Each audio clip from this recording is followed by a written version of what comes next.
بسم اللہ الرحمن الرحیم۔ یوں تو کسی معاملے میں ماہر ہونے کا درجہ رکھنا ایک معمول کی بات ہے، لیکن 80 کی دہائی میں سوویت یونین کے افغانستان میں در آنے کے بعد افغان امور کا ماہر ہونا ایک ایسا نایاب فن بن گیا جس کی پوری مغربی دنیا میں ایک دم شدید مانگ پیدا ہو گئی۔ ایک تو افغانستان گزشتہ ایک صدی سے مغربی طاقتوں کے لیے ڈراؤنا خواب رہا تھا، اور دوسرا وہاں کمیونسٹ افواج کے حملے کی وجہ سے آزادانہ جانا ناممکن بن چکا تھا۔ رباط سے لے کر واخان تک 2670 کلومیٹر طویل سرحد، جسے انگریز نے ڈیورنڈ لائن کا نام دے کر مضبوط مورچوں اور قدرتی حصاروں سے ایسے بنا رکھا تھا جیسے یہ پڑوسی افغانستان کوئی جنات کی بستی ہو۔ سرحد کی اس طرف برطانوی ہندوستان میں آباد قبائل کو گورے نے مراحت دے کر انہیں اپنے ہی ہم نسل پشتونوں سے برتری کے زوم میں گرفتار کر دیا تھا۔ پشاور اور کوئٹہ میں آباد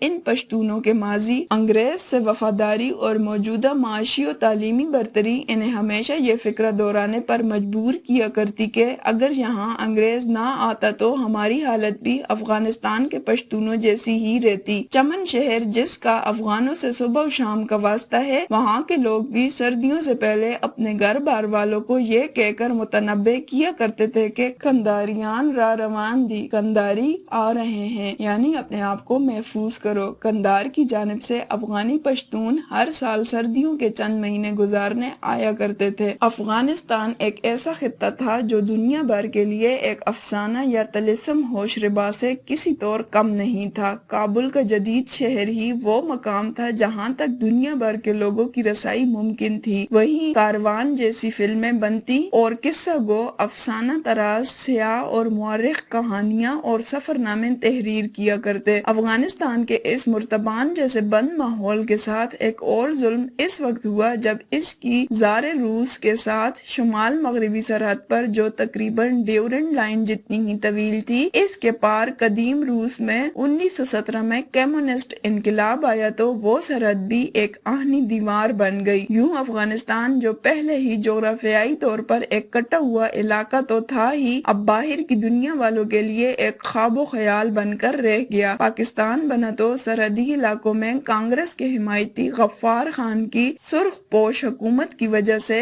افغانستان کو پاکستان کے لیے نہ صرف اجنبی بلکہ دشمن صورت بنا دیا۔ دنیا بھر سے کٹے ہوئے اس ملک کے جنوب میں ایک ایران واقع تھا جس سے اس کے تہذیبی رشتے اور مشترک تاریخ بھی تھی، مگر وہاں امریکی تھانے دار شاہ ایران کی موجودگی اور افغان حکومت کے سوویت یونین سے گرم جوش تعلقات نے اس سرحد کو بھی ناقابل عبور کر دیا تھا۔ یوں گزشتہ صدی کے دوران افغانستان کی یہ سرزمین دنیا بھر کے لیے ایک طلسم زدہ، حیرت کدہ اور ناقابل یقین حد تک اجنبی اور نامانوس ہی ٹھہری۔ 1979 میں سوویت یونین نے اپنی افواج افغانستان میں داخل کی تو اسی سال شاہ ایران کے ساتھ ساتھ امریکہ بھی ایران سے رخصت ہو گیا۔ آیت اللہ خمینی کے ایران نے مغربی اقوام کے لیے اپنی 921 کلومیٹر طویل سرحد بھی ناممکن بنا دی۔ اس سرحد سے کبھی کوئی بھولا بسرا سیاح یا خطرات سے کھیلنے والا صحافی ہلمند کے ریگستان عبور کرتا افغانستان میں داخل ہو جایا کرتا تھا۔ یہی وجوہات تھی کہ افغان جنگ کے آغاز میں جو شخص افغانستان کے بارے میں تھوڑا بہت جانتا تھا اسے بہت کچھ تصور کر لیا گیا، اور جس کسی نے کبھی ایک دو مضامین بھی تحریر کیے تھے اسے ماہر افغان امور کا درجہ، مقام اور مرتبہ مل گیا۔ افغانوں نے سوویت یونین سے لڑنا شروع کیا تو جنگ عظیم دوم کے بعد سرد جنگ کی آگ سلگا کر آرام سے بیٹھے ہوئے مغرب نے انگڑائی لی۔ مغرب کے لیے افغانستان ایک ایسی سرنگ تھی جس کے راستے وہ سوویت یونین کے فولادی قلعے میں نقب لگانا چاہتا تھا، لیکن وہ اس سرنگ کے محل وقوع، گرد و پیش آباد بستیوں، بود و باش غرض کسی بھی چیز سے واقف نہیں تھا۔ اندھے کنویں میں کون چھلانگ لگاتا ہے؟ اسی لیے ان گنے چنے ماہرین افغان امور کو دنیا بھر میں تلاش کیا گیا، انہیں قیمتی متاع سمجھ کر نوازا گیا، لائبریریوں میں پڑھی کتابوں سے